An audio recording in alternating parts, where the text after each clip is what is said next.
يا أيها الذين آمنوا قوا أنفسكم وأهليكم نارا আল্লাহ রাব্বুল আলামিন মায়া মোহাম্মদ ভালোবাসা দিয়ে ইমানদারদেরকে ডেকে বলতেছেন, ও ইমানদারওয়ালারা, তোমাকে নিজেকে নিজে নসিহত করে জাহান্নামের আগুন থেকে বাঁচো। আল্লাহ রাব্বুল আলামিন নিজেকে নিজে নসিহত করে জাহান্নামের আগুন থেকে বাঁচার জন্য বলতেছেন। এখন ইমানদার নিজে যখন জাহান্নামের আগুন থেকে বাঁচলাম, আল্লাহ রাব্বুল আলামিন এই আয়াতে বলতেছেন, যখন তুমি নিজেকে নিজে জাহান্নামের আগুন থেকে বাঁচাইতে পারলা, ওয়া আহলিকুম নারা,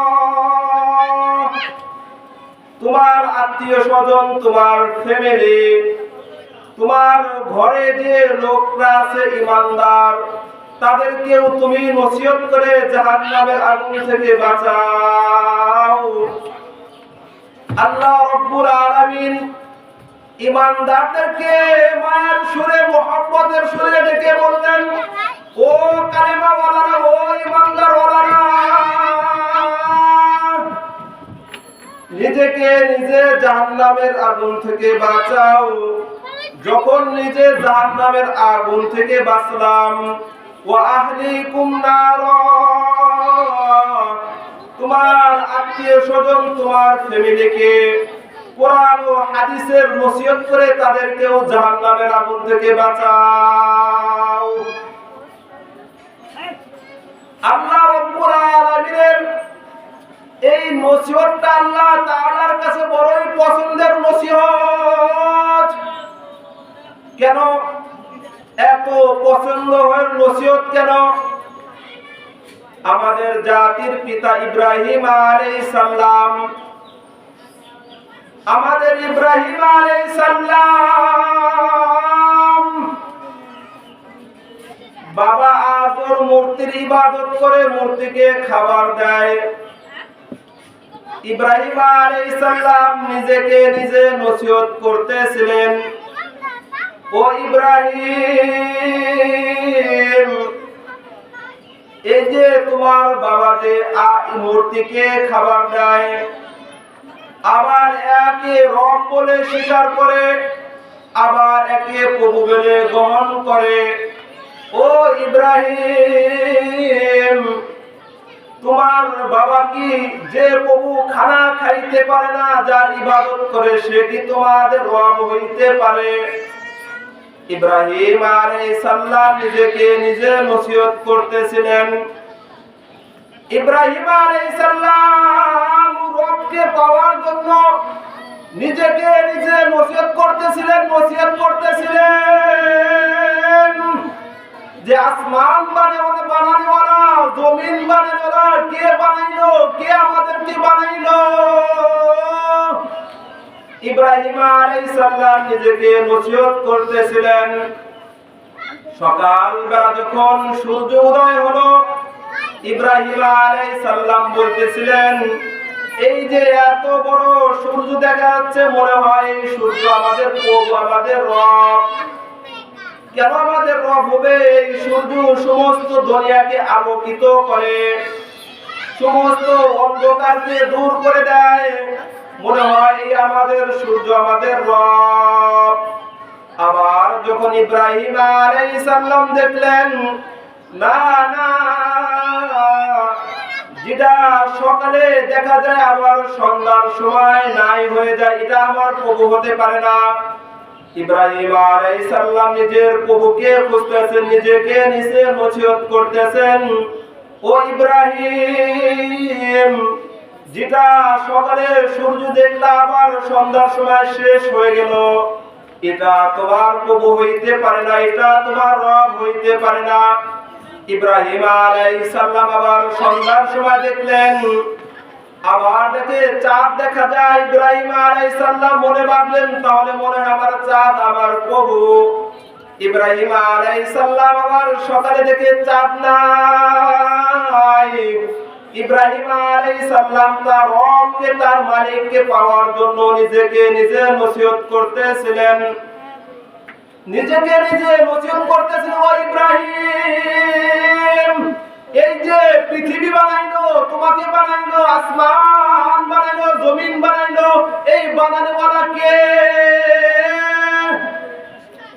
ইব্রাহিম আলাইহিস সালাম বললেন, মনে হয় আসমান যে বানাইছে, জমিন যে বানাইছে, সকালে সূর্য যে উদয় করে, রাইতে আবার যে চাঁদ উদিত করে, এই সমস্ত কিছু যে দেখভাল করে, যে দেখাশোনা করে, হে আমার প্রভু, আমি ওই আল্লাহ তাআলার দরবারে আমার মাথাকে আমি নত করে দিলাম। ইব্রাহিম আলাইহিস সালাম নিজেকে নসিহত করে রবের পরিচয় পাইছে।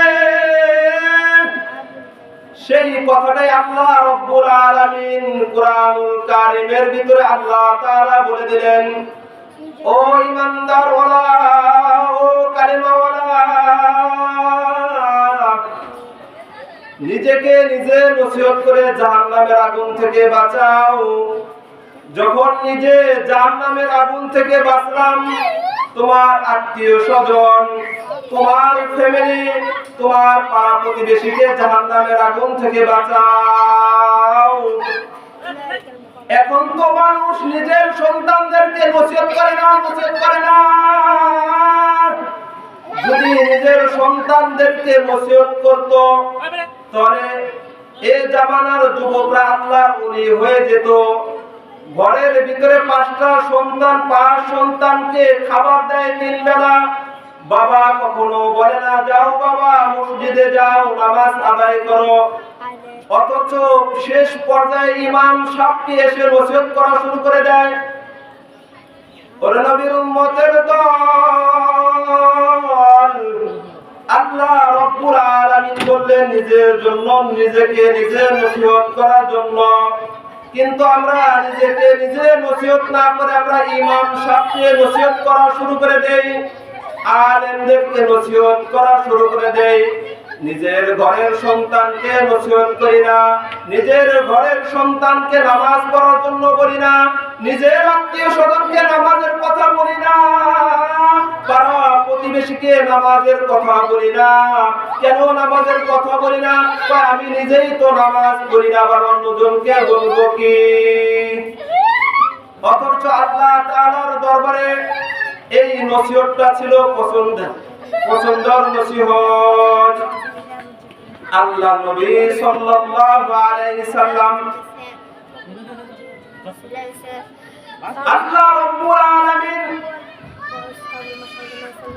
লুকমান হাকিম আলাইহি ওয়াসাল্লাম তার সন্তান, তার ছেলেদেরকে এক জায়গায় বসিয়ে নসিহত করতেছিলেন, ও আমার সন্তানের দল, আমি তোমাদেরকে একটা বিষয়ের প্রতি নসিহত করতেছি। তোমার যদি জীবনও চলে যায়, তোমার যদি জানও চলে যায়, কিন্তু এই নসিহত থেকে তুমি পিছপা কখনো হইবে না। ও আমার সন্তানের দল, আমি তোমাকে নসিহত করতেছি, একটা বিষয়ের উপর নসিহত করতেছি। আমার এই নসিহতটা যদি তুমি মানতে পারো, আল্লাহ রাব্বুল আলামিন ক্ষণস্থায়ী দুনিয়া, এই দুনিয়াতে কেউ থাকতে পারবে না, যখন তো কেউ থাকে না। ও আমার সন্তানের দল, আল্লাহ রাব্বুল আলামিন এই দুনিয়ার চাইতে বড় বড় 10টা দুনিয়ার সমান আল্লাহ তাআলা তোমাকে জান্নাত দান করবে। শর্ত হলো আমার এই একটা নসিহতের উপর অটল থাকতে হবে। একটা বিষয়ের উপর অটল থাকতে হবে। ইয়া বুনাইয়া লা তুশরিক বিল্লাহ, হে আমার বেটা, হে আমার সন্তান, তোমাকে যদি কতল করা হয়, তোমাকে যদি মেরে ফেলা হয়, তোমাকে যদি মজলুম বাদশা জালেম বাদশা তোমাকে উপর অত্যাচার করে, জুলুম করে, তুমি আল্লাহ তাআলার সাথে কখনো শিরিক করবা না। আল্লাহ তাআলার সাথে কখনো শিরিক করবা না। আল্লাহ তাআলার সাথে কখনো শিরিক করবা না। আল্লাহ নবী সাল্লাল্লাহু আলাইহি সাল্লাম সাহাবায়ে কেরামদেরকে একটা নসিহত, একটা ঘটনা শোনালেন। ও আমার সাহাবায়ে কেরাম, একটা মাসির কারণে এক ব্যক্তি জান্নাতে চলে গেল, আর একটা মাসি না মানার কারণে একটা লোক জান্নাতে চলে গেল। সাহাবায়ে কেরাম জিজ্ঞেস করলেন, আল্লাহর পয়গম্বর, এটা কিভাবে সম্ভব? একটা মাসির কারণে জান্নাতে চলে যায়, আর একটা মাসির কারণে জাহান্নামে চলে যায়। আল্লাহ নবী সাল্লাল্লাহু আলাইহি সাল্লাম সাহাবায়ে কেরামদেরকে বললেন, এক জালেম বাদশা ছিল, জালেম রাজা ছিল, জালেম বাদশা। চার রাস্তার মোড়ের মাঝখানে বিশাল বড় একটা মূর্তি বানাইছে। ওই মূর্তির আশেপাশ দিয়ে কেউ যদি যায়, ওই মূর্তির নামে কিছু দান করতে হয়, ওই মূর্তির নামে দান খয়রাত করতে হয়। ওই রাস্তা দিয়ে এক ইমানদার, এক মুমিনের আগমন। ওই মুমিন বান্দাদের ওই জালেম বাদশা ডেকে বলল, ও কালেমাওয়ালা, ও ইমানদারওয়ালা, আমাদের মূর্তির নামে কিছু দান করো, আমাদের মূর্তির নামে কিছু দান করো। ওই কালেমাওয়ালা বলল, আমি ইমানদার, আমি মুমিন, আমি আল্লাহ তাআলার সাথে শিরিক করতে পারবো না। ওই জালেম বাদশা বলল, তুমি যদি টাকা পয়সা ধন সম্পদ যদি নাই দান করো, তাহলে আমাদের মূর্তির নাকের উপরে যে একটা মাছি আছে, ওই মাছিটা মেরে যাও। আল্লাহর বান্দা বলল, আল্লাহ তাআলা এই ছোট একটা শিরকের কারণে কি আমাকে জাহান্নাম দান করবেন? ওই ইমানদার ওই কালেমাওয়ালা মূর্তির নামে মাছিটা মেরে যায়। ওই রাস্তা দিয়ে কিছুদিন পর আবার এক ইমানদারের আগমন। ওই জালেম বাদশা ওই ইমানদার কালেমাওয়ালাকে বলল, কিছুদিন আগে তোমার মতো একজন কালেমাওয়ালা, একজন ইমানদার এই রাস্তা দিয়ে গেছে, একটা আমাদের মূর্তির নামে মাছি মেরে গিয়েছে, তার কাছে ধন সম্পদ টাকা পয়সা ছিল না, এই জন্য মাছিটা মেরে গেছে। ও কালেমাওয়ালা, ও ইমানদারওয়ালা, আমাদের মূর্তির নামে কিছু মেরে যাও। ওই ইমানদার বলল, না না, আমি আল্লাহ তাআলার উপর ঈমান এনেছি, আমি কালেমা পড়েছি, লা ইলাহা ইল্লাল্লাহু মুহাম্মাদুর রাসূলুল্লাহ, আল্লাহ তাআলার সাথে আমি শিরক করতে পারবো না। জল্লাদকে ডেকে বলল, ও জল্লাদ, এই যে এক কালেমাওয়ালা ইমানদার আমাদের মূর্তির নামে কিছু দান করে না, এর বদলা তুমি ফেলে দাও। আল্লাহর নবী সাল্লাল্লাহু আলাইহি সাল্লাম সাহাবায়ে কেরামদেরকে বলেন, ও সাহাবায়ে কেরাম, ওই যে প্রথম ব্যক্তি যে মূর্তির নামে কিছু দান করে যায়, একটা মাছি মেরে যায়, ওই ব্যক্তিও যদি তার জানলে জালেম বাদশার সামনে দিয়ে চলে গেল, কিন্তু সে চলে যায় নাই, চলে যায় না, সে আল্লাহ তাআলার জাহান্নামে গিয়ে চলে, আল্লাহ তাআলার জাহান্নামে চলে গেল। আর ওই যে ইমানদার এক কালেমাওয়ালা মূর্তির নামে কিছু দান করলো না, মূর্তির নামে কিছু দান করলো না,